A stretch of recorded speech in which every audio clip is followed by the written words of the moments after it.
Hi, this is Vani Ramesh from Chennai. இன்னைக்கு நம்மளுடைய concept question tag. Concept குள்ள போகலாம்.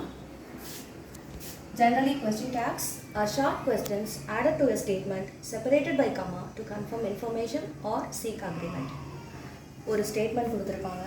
அந்த ஸ்டேட்மெண்ட்டை படித்து பார்த்துட்டு அதில் பாசிட்டிவ் டேர்ம் இருக்கா நெகட்டிவ் டேர்ம் இருக்கான்னு தெரிஞ்சுக்கிட்டு அதுக்கப்புறமா அதை பொறுத்து நீங்கள் ஒரு கொஸ்டின் டேக் ஃபார்ம் பண்ணுவீங்க கடைசியில். அதுதான் உங்கள் கொஸ்டின் டேக். இப்போ நீங்கள் இதுக்கு கீ ரூல் பார்த்துருங்க. Add positive tag to negative sentence. உங்களுடைய கொஸ்டினில் நெகட்டிவ் சென்டென்ஸ் இருந்தால் நீங்கள் பாசிட்டிவ் டேக் யூஸ் பண்ணணும். Add negative tag to positive sentence. Sentence கொடுக்கப்பட்டிருக்க சென்டென்ஸ் வந்து பாசிட்டிவாக இருந்துச்சுன்னா நெகட்டிவ் டேக் யூஸ் பண்ணணும்.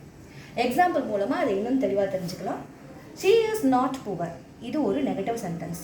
உங்கள் ரூல் என்ன? நெகட்டிவ் சென்டென்ஸ்க்கு பாசிட்டிவ் டேக். அதனால் இஸ் ஷீன்னு வந்திருக்குது உங்கள் டேக். அதே மாதிரி ஹீ கேன் ஸ்விம். இது ஒரு பாசிட்டிவ் சென்டென்ஸ். ரூல் என்ன? பாசிட்டிவ் சென்டென்ஸ்க்கு negative take.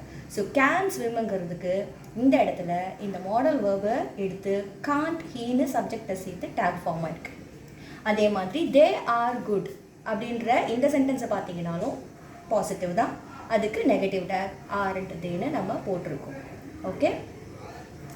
Generally auxiliary verbs, அப்புறம் இந்த டூ வேர்ப்ஸ், மாடல் வேர்ப்ஸ், இது எல்லாமே இருக்கக்கூடிய சென்டென்ஸ் வந்துடுச்சுன்னா டேக் ஃபார்ம் பண்ணுறது ரொம்ப ரொம்ப ஈஸி.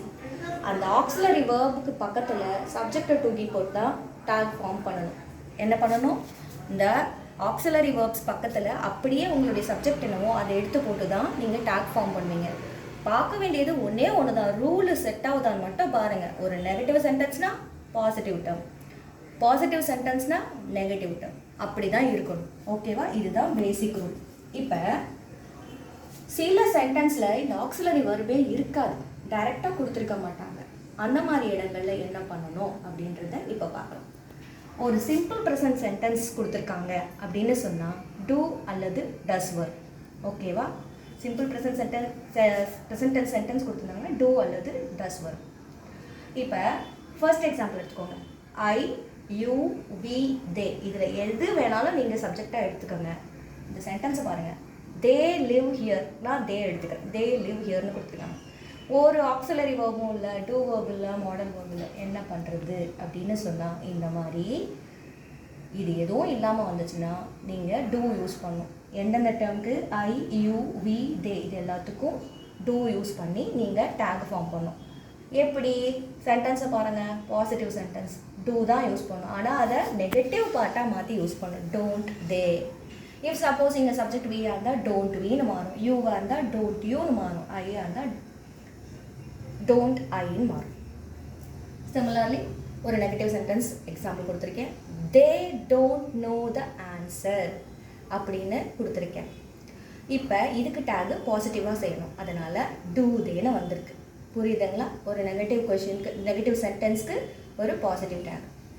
சிமிலர்லி ப்ரானவுன் இருக்கு இல்லையா, அவங்களுடைய ஷீ, ஹீ, இட் இருக்கு இல்லையா, இது மூணுத்தில் எது வந்தாலும் சிம்பிள் ப்ரெசன்ட் உங்களுக்கு கொடுத்துருக்காங்க அப்படின்னு சொன்னால் டஸ் யூஸ் பண்ணுங்கள். பாசிட்டிவ் சென்டென்ஸ்னால் நெகட்டிவ் டேக், நெகட்டிவ் சென்டென்ஸ்னால் பாசிட்டிவ் டேக். இப்போ she looks strong, doesn't she. He looks strong, doesn't he. It looks strong, doesn't it அப்படின்னு வரும். ஓகேவா? இட் இஸ் நாட் அப்படின்னு சொல்லி இட் டசன்ட் லுக்குன்னு அவங்க டசன்ட் கொடுத்துருந்தாங்கன்னா டேரெக்டாக நீங்கள் டஸ் யூஸ் பண்ணிவிட்டு பாசிட்டிவ் டேக் ஃபார்ம் பண்ணிடுவீங்க. So this is very easy. அதே மாதிரி இம்பரேட்டிவ்ஸ் பாருங்கள். ப்ளீஸ் க்ளோஸ் த டோர் அப்படின்னு சொல்லிட்டா அதுக்கு நீங்கள் என்ன பண்ணணும்? பாசிட்டிவ்க்கு நெகட்டிவ் டேக் யூஸ் பண்ணணும். இந்த மாதிரி இம்பரேட்டிவ் சென்டென்ஸ் கொடுத்துருக்காங்க அப்படின்னு சொன்னால் அந்த இடத்துல ஓன்ட் யூ யூஸ் பண்ணணும். என்னது? Won't you. நெகட்டிவ் டேக் வந்தால் ஓன்ட் யூ. அதுவே ஒரு negative sentence they won't come, இல்லை he won't come, she won't கம்னு ஓன்ட் கொடுத்துருந்தாங்கன்னா நீங்கள் டேக் ஃபார்ம் பண்ணும்போது வில் யூஸ் பண்ணி டேக் ஃபார்ம் பண்ணணும். இப்போ இது நெகட்டிவ்ங்கிறதுனால பாசிட்டிவ் டேக் வில் தேன்னு வரும். ஒரு வேளை இங்கே ஹீ ஓன்ட் கம்னு இருந்தால் வில் ஹீன்னு வரும், ஷீ ஓன்ட் கம்னு இருந்தால் வில் ஷீன்னு வரும், இட் ஓன்ட் கம்னு இருந்தால் வில் இட் அப்படின்னு மாறும். ஓகேங்களா? So this is it. அதே மாதிரி ஐ ஆம் யூஸ் பண்ண வேண்டிய இடங்களில் பார்த்தீங்கன்னா ரெண்டு விதமான சேஞ்ச் வரும். ஐ ஆம் ஸ்மார்ட் அப்படின்னு ஒரு பாசிட்டிவ் சென்டென்ஸில் ஐ ஆம் இருந்ததுன்னா ஆர் அண்ட் ஐ இல்லைன்னா ஐண்ட் ஐன்னு வரும். ஓகேங்களா? என்ன வரும்? ஆரண்ட் ஐ இல்லைன்னா ஐண்ட் ஐன்னு வரும். ஆம் பக்கத்தில் நாட் போட்டு வராது, அது தப்பு. ஆரண்ட் ஐ இல்லைன்னா ஐண்ட் ஐ, அதுதான் ரூல். இப்போ பாசிட்டிவ் சென்டென்ஸ் இல்லாமல் நெகட்டிவ் கொடுத்துருக்காங்க. ஐ am not stingy. I am not ஸ்டிஞ்சிங்கிறது negative sentence. இதுக்கு கவலையே இல்லாமல் ஆம் ஐன்னு மாற்றினா போதும்.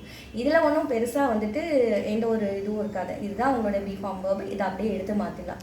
பட் உங்களுடைய பாசிட்டிவ் சென்டென்ஸ்க்கு மட்டும் ஆர் அண்ட் ஐ தான் போடணும். ஐ சிங்குலர் தானேன்ட்டு இஸ்ஸு போடக்கூடாது, தப்பு. ஆர் அண்ட் ஐ தான் போடணும். ஸோ இது வந்துட்டு ஒரு இம்பார்ட்டண்ட்டான ரூலு, நல்லா மைண்டில் வச்சுக்கோங்க. இப்போ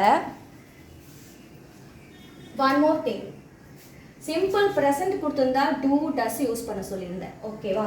அதுவே உங்களுக்கு சிம்பிள் பாஸ்ட், என்னது சிம்பிள் பாஸ்ட் இருந்துச்சுன்னா irrespective of the subject, இதில் எந்த சப்ஜெக்ட் இருந்தாலுமே எல்லாத்துக்கும் காமனாக பாசிட்டிவ் டேகாக இருந்துச்சுன்னா didn't யூஸ் பண்ணி டேக் முடியும். நெகட்டிவ் டேகாக இருந்ததுன்னா did யூஸ் பண்ணி டேக் முடியும். அவ்வளவுதான். This is what you have to learn in question tag. ஓகேங்களா? இது வரைக்கும் கான்செப்ட் கிளியராக இருக்குன்னு நம்புகிறேன். Please practice well. நிறைய கொஷின் டேக்ஸ் வந்துட்டு கொடுத்துருக்குறாங்க. நீங்கள் அதை எடுத்து டெய்லி ப்ராக்டிஸ் பண்ண அதோட ஃபார்ம்ஸ் என்னன்றது உங்களுக்கு தெளிவாக தெரிய வரும். தேங்க்யூ.